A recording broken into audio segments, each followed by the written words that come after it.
Hi everyone, let's go over my preferred and alternative bullish and bearish low time frame and micro Elliott Wave scenarios on Bitcoin. Starting with the low time frame alternative bearish scenario, where we're looking at a finished structure of a WXY and now further downside in an impulsive structure for then a wave 1, followed by a 3-wave correction in a wave 2 before then a bigger 3 to the downside.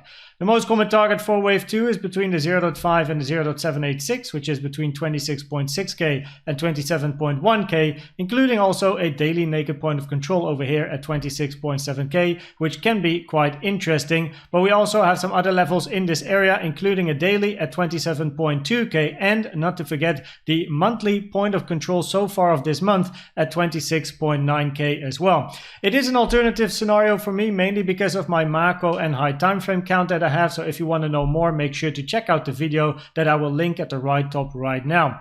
If we then look at my low time frame bullish preferred scenario, we're also looking at a 3-wave structure, but this one is not yet finished, as we are still looking for either a wave C to the upside, which should be an impulse, or a wave Y to the upside, which is a 3-wave structure to at least take the highs over here. The main target area for a bounce was reached. It was the white box over here for then a potential end of this wave C in an expanding flat A, 3-wave B, hitting the target area for wave B very nicely, for then a wave C to the downside. So an expanding flat to then finish the white Y and also the blue X and B for then a continuation to the upside. Now it has to be said that on the micro it is quite difficult to count an impulsive structure like a 1, 2, 3, 4, 5 wave move to the upside. So I might at the moment potentially favor more a wave Y, which is a 3-wave structure, than a wave C in an impulsive structure.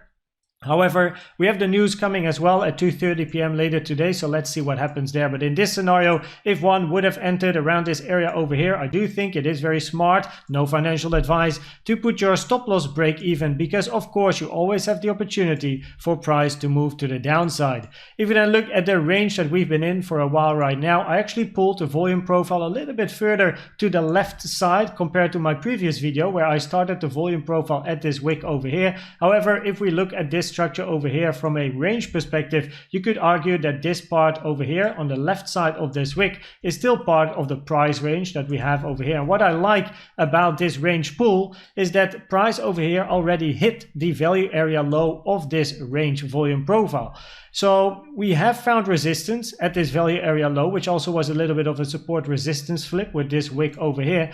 And the potential is that if price is going to enter this area, maybe backtest it, the value area low that is. So if the value area low then continues and then backtesting the value area low for then a potential continuation to the upside, it is very likely that price is going to reach the value area high at about 27.5k. So that is something to look at, which also then clarifies the potential trading setup over here, which is no financial advice, that if price is going to move into this value area, we first have the daily naked point of control at 26,750, which is important resistance. So I would prefer to see a move to the upside, at least hit the daily naked point of control for then a move to the downside. And then eventually, if we backtest the value area low, maybe a market structure change, whatever your strategy says, whatever your plan says, a potential entry for further upside. Now we do have the point of control quite low in this volume profile. It's not nicely in the middle. It's quite low in the range over here. And usually the point of control is at least a take profit area to put a stop loss break even and then looking for potentially a move to the upside. However, yeah, this volume profile can be interesting for whatever price is going to do in the near future.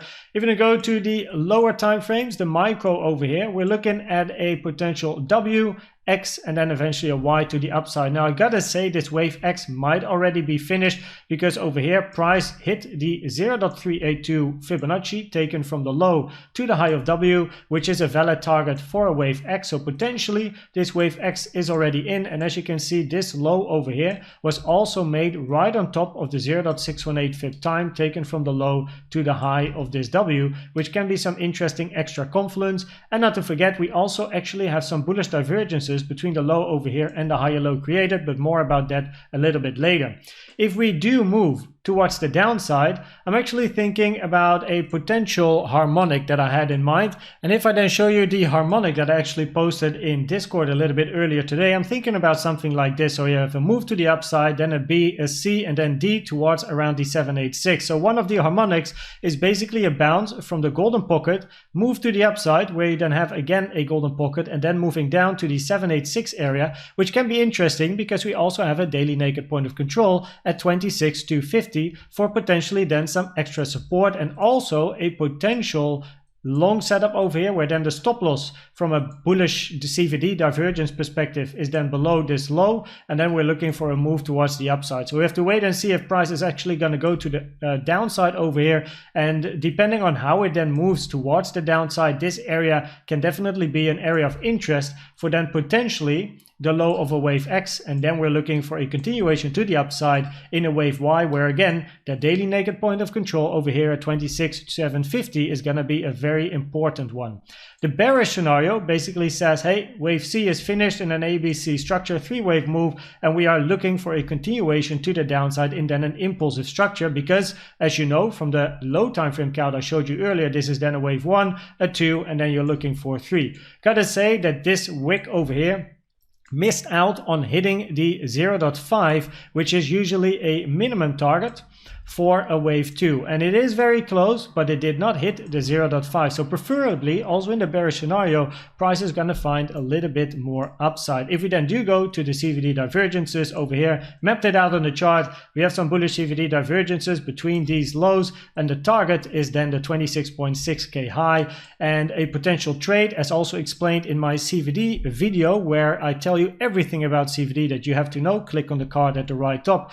The entry would then be over here, and then a first target is going to be the 26.6k high. But also on the higher time frame, if we go to the 1 hour, we do have bullish CVDs still, where we have a higher low on price, lower low on the CVD, where the target is this high at 27.7k, which then also explains this potential trading setup, of which I already said, hey, it's smart to put that stop loss break even, but no financial advice. And if I show you this on actually the CVD chart that I have over here, then you can see on the 1 hour we have a higher low on price, but on the blue line a clear lower low on the CVD, so that is a bullish divergence. And more locally, you can also see over here price making a higher low, but on the yellow line, price making a lower low. So we have again bullish divergences very locally over here. If price, however, would move towards the downside below this low, then potentially both of the CVDs, blue and yellow, could continue to move to the downside as well and create bullish divergences with maybe the low in this range. And that would be very, very interesting indeed,